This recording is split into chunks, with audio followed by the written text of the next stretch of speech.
July 3, 1940. The harbor at Mers-el-Kébir lies still beneath the late afternoon sun.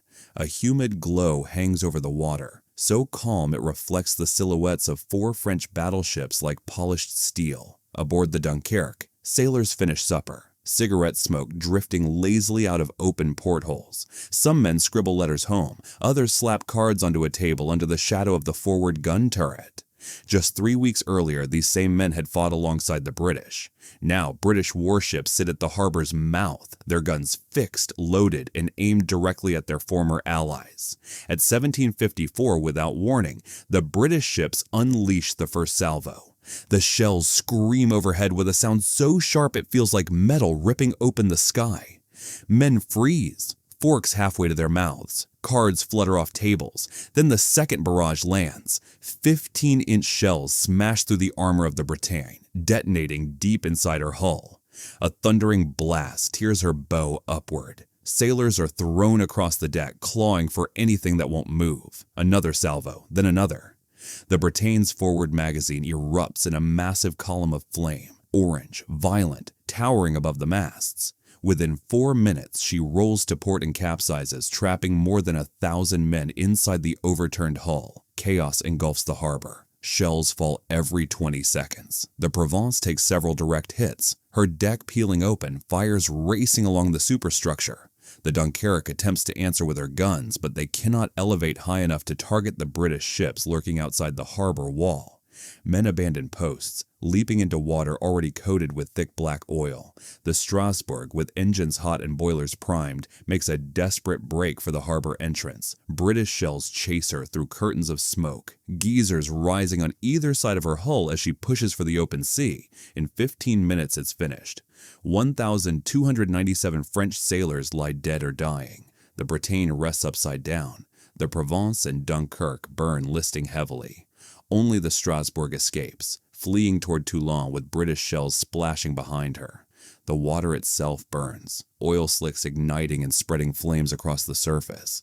Sailors swim through fire, uniforms drenched in fuel. Some make it ashore. Many don't. From the British ships, crews watch in horrified silence, staring at the destruction they were ordered to unleash. This isn't a clash between enemies. This is Britain firing on France, its ally of only 21 days ago. And far away, in the Bavarian Alps, Adolf Hitler receives the report with something close to delight. Rewind the story. 24 days earlier, June 9th, 1940. The German army is crushing France. Panzer divisions that burst through the lines near Sedan are now sweeping toward the Seine. Paris will fall within 5 days. The French government flees south toward Bordeaux, burning sensitive documents and bracing for collapse. The Third Republic, standing since 1870, is disintegrating. But France still holds one asset that terrifies both Britain and Germany: the 4th largest navy on Earth. The French fleet is formidable. 2 fast modern battleships, Dunkerque and Strasbourg, are among the quickest capital ships ever built. 2 even more powerful battleships, Richelieu and Jean Bart, still fitting out, carry 15-inch guns capable of matching anything afloat. Add 4 older battleships, 7 heavy cruisers, dozens of destroyers and submarines, and the balance of power in the Mediterranean could shift instantly. Churchill knows this. He has been prime minister for less than a month, stepping into office as France collapses around him. Britain stands utterly alone, facing a German war machine that has taken Poland, Norway, Denmark, Belgium, the Netherlands, and now France in a breathtaking series of victories. The Royal Navy is Britain's shield, her lifeline. If the French fleet falls into German hands and those ships join the Kriegsmarine and Italian Regia Marina, the Mediterranean becomes an Axis stronghold. Convoys from India and Egypt become impossible. Malta becomes indefensible. The Middle East's vital oil fields become exposed. Churchill imagines the nightmare French Admiral François Darlan gives assurances. He swears that no matter what armistice terms Germany demands, the French fleet will never serve Hitler. He promises he will scuttle every ship before allowing that to happen. Churchill doesn't believe it. He's watched too many promises collapse like paper. Too many assurances vanish once the enemy marches in June 22nd. The armistice. France signs its surrender in the very railway car where Germany capitulated in 1918, a symbolic revenge chosen personally by Hitler. The terms are brutal. Germany occupies northern France and the entire Atlantic coastline. A new French government forms in Vichy under Marshal Pétain. France must pay crippling occupation costs. Its army is reduced to 100,000 men. And most importantly, Article 8. French warships will be disarmed and demobilized under German or Italian supervision.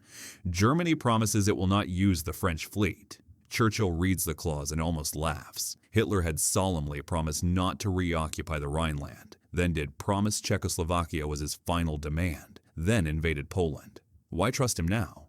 June 24th, British War Cabinet meeting. The cabinet meets as Churchill explains the stakes France has fallen.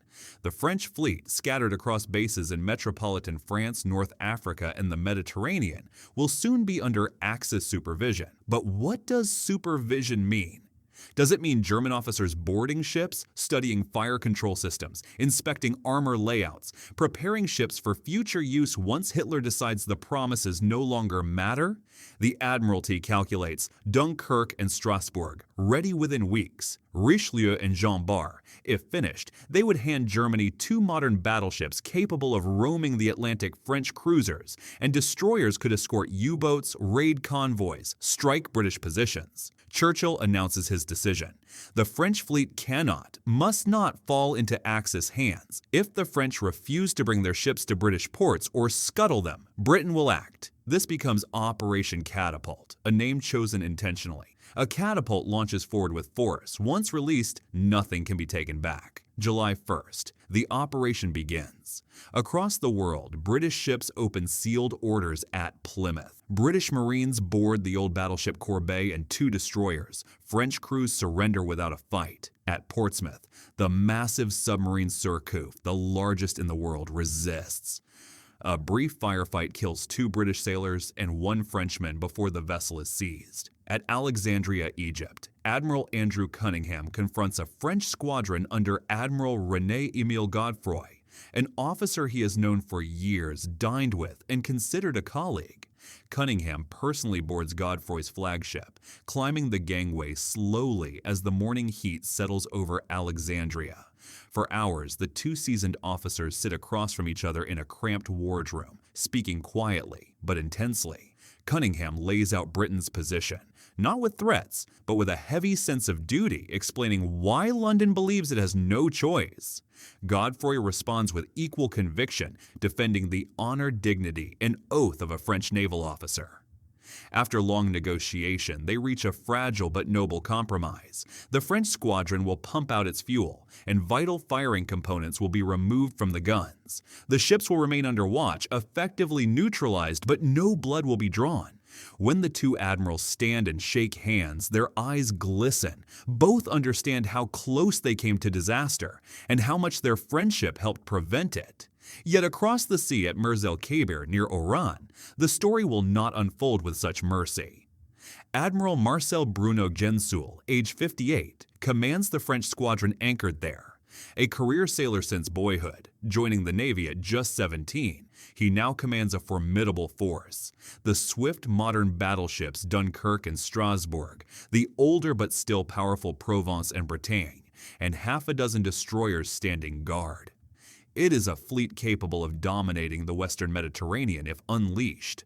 From Gibraltar, the British Dispatch Force H, commanded by Admiral James Somerville, a deeply respected officer dragged out of retirement for wartime necessity.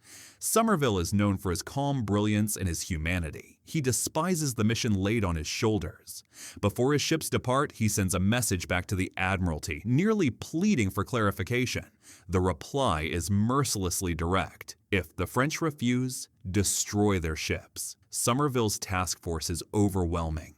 The mighty battlecruiser HMS Hood, battleships Valiant and Resolution, the carrier Ark Royal, 2 cruisers and 11 destroyers, enough firepower to level a coastline. At sunrise on July 3rd, Force H arrives off Mers-el-Kébir. The French fleet rests inside a natural bowl of water ringed by hills, tightly moored with their sterns pointing toward the entrance. It is a strong anti-submarine position, but a death trap if attacked from the open sea. There's little room to maneuver, and their big guns cannot adequately elevate over the harbor walls. Somerville sends a launch under a white flag. Aboard is Captain Cedric Holland, fluent in French and personally acquainted with Gensol. Holland carries a carefully worded French letter listing 4 possible choices. Sail with Britain and continue the fight against Germany. Sail to a British port with reduced crews and accept internment for the remainder of the war. Head for the French West Indies, Martinique or Guadeloupe, and disarm under American oversight. Scuttle the fleet within 6 hours. If none of these options are accepted, the letter makes Britain's intention painfully clear. The Royal Navy will prevent the ships from falling into Axis hands, by force if required. The phrasing is respectful, even apologetic, but the ultimatum is immovable. To Holland's shock, Gensol refuses even to meet him. Instead, he sends a junior lieutenant to collect the document at the harbor gate. An intentional snub admirals are expected to speak as equals. Sending a low-ranking officer signals unambiguous disdain. Gensol reads the message and immediately signals Vichy. The reply returns swiftly. Refuse. Defend the fleet. He then responds to Holland's request simply. The French Navy will never be handed to Germany. Admiral Darlan has given his word, and the ultimatum is unacceptable. Hours crawl by. Heat shimmers over steel decks. British gunners stand ready at their turrets. French sailors watch from across the water. Many had been comrades just weeks earlier during the campaign in Norway. Now they aim their weapons at one another, uncertain if the next hour will turn them into enemies. Somerville contacts London. With Gensol's refusal, Churchill's reply arrives without hesitation. Proceed. But Somerville delays once more, sending Holland back in one last attempt to salvage diplomacy. Again he signals the Admiralty, pleading for another window of negotiation. The response returns icy and absolute. Carry out your orders. Around noon, Gensol finally agrees to sit down with Holland. Holland climbs aboard the Dunkirk, holding on to a faint hope. The 2 men talk for more than an hour. Holland outlines Britain's fear. Germany could seize the French fleet regardless of promises in the armistice, and the strategic consequences would be catastrophic.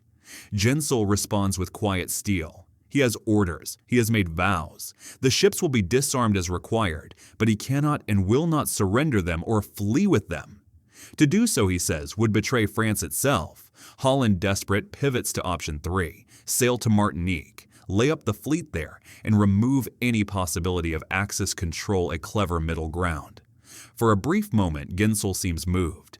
Holland thinks he sees the beginning of agreement, until the admiral slowly shakes his head. He lacks authority. The Vichy government would need to approve. That could take days, and Britain will not wait days. Holland returns empty-handed. Somerville signals London once more, explaining that some form of compromise might be possible, but only with time. Churchill's response arrives like a hammer blow. No more time. If the French do not comply by 1730, open fire. Somerville now has under 2 hours left. He sends one final signal to Gensol. Accept our terms, or we will attack. Gensol replies with grim resolve. I will defend my ships. At 1730, Somerville gives the order to prepare for combat, but he hesitates, delaying 24 minutes, hoping against reason for a miracle. Meanwhile, French reconnaissance planes buzz overhead, confirming the British positions. Gensol begins raising steam. If his ships reach open water, they can maneuver and possibly escape, turning the confrontation into a drawn-out bloody chase. Somerville can wait no longer. At 1754, Force H unleashes its first salvo. The British guns fire from outside the harbor, their barrels angled sharply upward so shells arc over the breakwater like iron meteors. The British guns hold steady at roughly 17,000 yards, a range close enough for precision volleys yet far enough to remain outside the effective reach of the French batteries. Hood fires the opening shot, her massive 15-inch guns hurling steel projectiles the size of compact cars, each one carving a howling arc through the sky.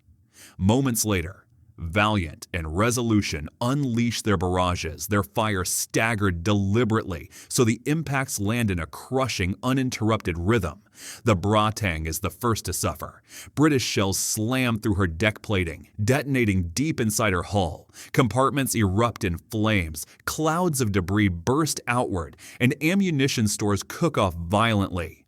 Within moments, she is burning from bow to stern. Then another shell plunges into the region of her forward magazine. The blast that follows is apocalyptic. A fireball hundreds of feet high, a thunderous shockwave powerful enough to rattle windows in Aruran, nearly 3 miles distant. The Bratang lists sharply, rolls, and in minutes capsizes completely, carrying 977 men to the bottom with her. The Provence fares little better. Multiple hits tear through her superstructure, wiping out the bridge crew and disabling her fire control systems. She begins to list to starboard, flames licking at vent stacks and bulkheads. Her crew fights desperately, flooding compartments to counterbalance the list, dragging hoses across burning walkways, trying to coax whatever remaining guns still operate into firing back. But the British bombardment is ruthless, unbroken, and surgically destructive. The Dunkirk attempts to return fire. Her forward turrets grind toward the open sea, barrels lifting as far as their mountings allow. She does get rounds off. Enormous plumes of seawater leap skyward where her shells land, but the angle is too steep, the range too unforgiving. None of her shots connect. The British salvos do. Shells slam into her stern, wrecking the rudder and seizing her propellers. She is now a floating target, unable to maneuver, escape, or respond effectively. The Strasbourg does not wait to die in harbor. Her captain, Coligny, has anticipated this moment. He has kept boilers hot since sunrise. The second British shells roar overhead. He orders full speed ahead. The Strasbourg surges forward, sprinting toward the harbor mouth at nearly 30 knots. British rounds walk across the water behind her. Some strike the stern. One burrows into her deck, failing, by miracle, to detonate. She threads past the burning Provence, past the capsized Bratang, and bursts into open sea. The Ark Royal responds by launching a flight of swordfish torpedo bombers, biplanes so antiquated they look like relics from a museum, fabric wings, fixed landing gear, slow engines. But they carry 18-inch torpedoes, each capable of tearing a battleship apart. They descend upon the fleeing Strasbourg, releasing their torpedoes at perilously close range. The French ship's anti-aircraft guns thunder, knocking one swordfish out of the sky. The others miss. Their torpedoes streak harmlessly past as the Strasbourg dodges at flank speed. By nightfall, she is gone, heading for Toulon, where she will arrive 2 days later. Back inside the harbor, the carnage is still unfolding. The Dunkirk is hammered repeatedly, flames racing across her decks. The Provence, already wounded and heavily listing, suffers additional strikes. Her crew abandons ship, hurling themselves into water choked with burning oil and splintered metal. French destroyers try to veil the harbor with smoke, laying down thick chemical fog, but the British shells punch straight through the haze, finding targets with remorseless accuracy. At 18:04, 10 minutes after the opening shots, Somerville issues the command: cease fire. The guns fall silent. The harbor, once calm and sunlit, now looks like a burning graveyard. The Bratang is gone entirely, only her overturned hull visible. The Pros is gutted and aflame. The Dunkirk sits crippled, half submerged. More than 1,200 French sailors lie dead. Many more are wounded, burned, or trapped below decks in flooding compartments. On the British ships, crews stare at the devastation in stunned quiet. Some weep openly. Others turn aside to vomit. They have just destroyed the fleet of men who barely weeks earlier stood beside them against Germany in the water. Surviving French sailors shout curses toward the British line, some shaking fists, others simply floating, hollow-eyed, overwhelmed by everything they have lost. Somerville orders Force H to break off and return to Gibraltar. In his after-action report, he will call this ordeal the most distasteful duty of my career. Many under his command echo the sentiment they obeyed the order. They completed the mission. But the emotional cost would linger for decades. Word reaches London quickly. On July 4th, Churchill addresses Parliament. He lays out the strategic necessity, the threat posed by the French fleet, the impossibility of allowing those ships to fall under Axis influence. The House rises in a full standing ovation. Britain stands alone. And Churchill has just proven he will take any action necessary to ensure survival. But the message races toward Berlin as well. Hitler is at the Berghof, high in the Bavarian mountains, when the dispatch arrives. At first, he is startled. He had not anticipated that Britain would strike a former ally with such unforgiving force. The surprise, however, quickly melts into satisfaction, even a kind of pleasure. While no official transcript exists from that moment, Several officers later recalled his reaction as gleeful. The attack, in Hitler's eyes, confirmed ideas he already believed. First, that the British were just as ruthless as he was, that their empire had been forged not by moral superiority, but by cold, calculated violence. Second, that the French were humiliated and broken, unable to defend even their own fleet. Third, that Britain must be desperate to lash out with such brutality against a one-time ally, a narrative Hitler intended to weaponize immediately. He ordered Josef Goebbels to push the story hard. Within hours, German radio thundered condemnations of British treachery, newspapers splashed headlines about a massacre, and propaganda compared the attack to colonial atrocities, framing Britain as an empire built on betrayal. For Hitler, this was gold. He saw Britain's assault as divisive, damaging trust among neutral nations, and complicating any future alliances London hoped to build. And even beyond the propaganda win, it reassured him that Article 8 of the Armistice, the vague, carefully crafted clause regarding the French fleet, had worked to perfection. He had gambled that France would be forced into passivity while still obeying German supervision, and he had been proven right. Britain had done the dirty, irreversible work for him. The idea that it was safer to let the French Navy remain immobilized, watched, contained, and theoretically neutral had long appealed to Hitler. Forcing a confrontation, he believed, might push the fleet into British hands or toward French territories in North Africa. But the British had removed that uncertainty for him. They attacked first, they killed French sailors, they shattered any lingering sense of Franco-British unity. Overnight, French public opinion swung violently against Britain. The Vichy regime, which had already leaned toward collaboration, suddenly possessed a real grievance it could point to. French newspapers demanded retaliation. Radio broadcasts denounced British treachery. Political voices in France that once urged continued resistance against Germany found themselves isolated. How could anyone advocate trusting Britain now? Hitler's satisfaction wasn't emotional, it was strategic. The strike at Mers-el-Kébir, referred to by the British as Mers-el-Kébir, tightened Germany's hold over France. It reduced the possibility that French colonies would defect to the Allies, that a French government in exile might gain legitimacy, or that the French Navy could someday rejoin the fight. The British unintentionally had done his work for him. Within days, Hitler was weaving the incident into his rhetoric. In private meetings with foreign diplomats, he pointed to Mers-el-Kébir as evidence of British perfidy. And when courting potential partners, he emphasized the attack as proof that Britain would betray any ally whenever it served their interests. German papers made the event a centerpiece of their propaganda machine for the rest of the war.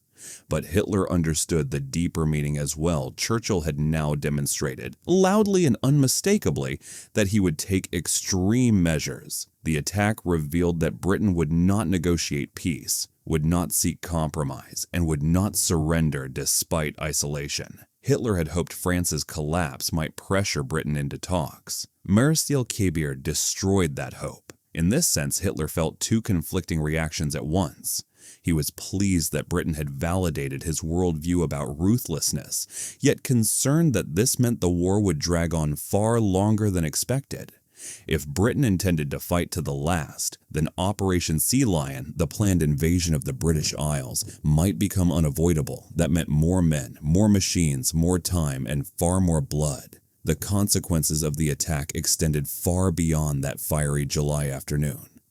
Across France, Vichy officials turned the tragedy into a rallying cry. Posters depicted British ships bombarding French sailors. Newspapers published emotional accounts of widows and grieving families. The message was constant. Britain, not Germany, was France's true enemy now. When Allied forces landed in North Africa in 1942, this bitterness resurfaced. Many French units resisted at first, partly because the memory of Mers-el-Kébir still burned. The resentment lasted for decades afterward. Some French veterans refused to speak with British counterparts. Families of the fallen demanded apologies that never came.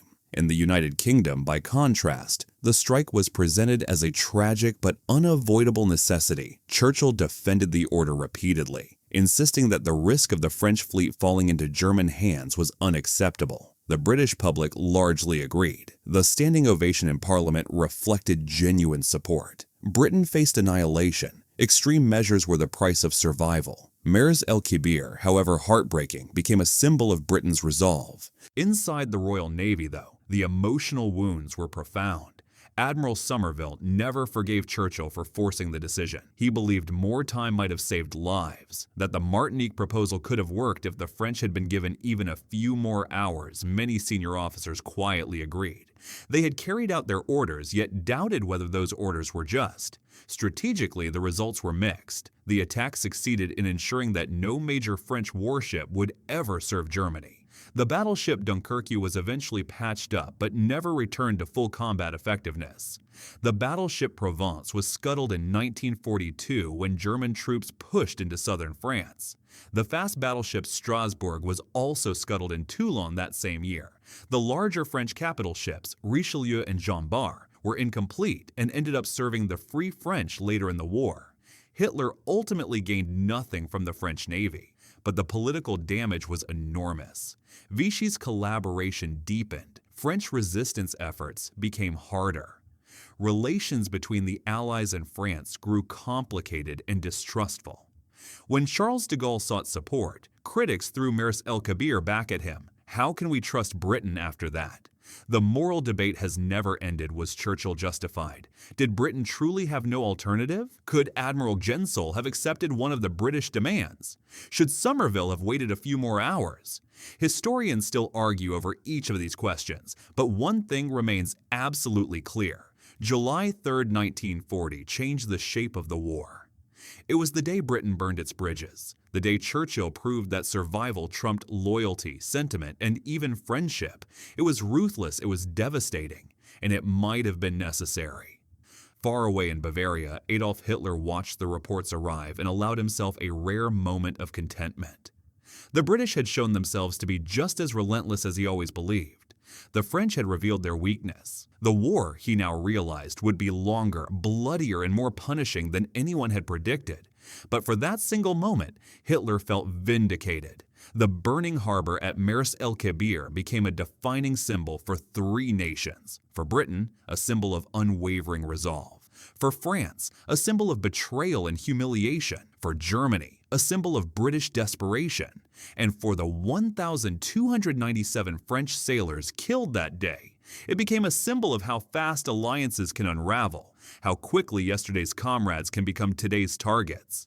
The harbor burned for hours, thick oil slicks ignited and drifted across the water. Bodies floated through the glowing wreckage.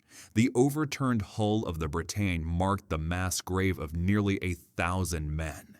In the choking smoke and the roaring flames, the last illusions of the old world order disintegrated. What remained was harsh and simple, the cruel mathematics of survival.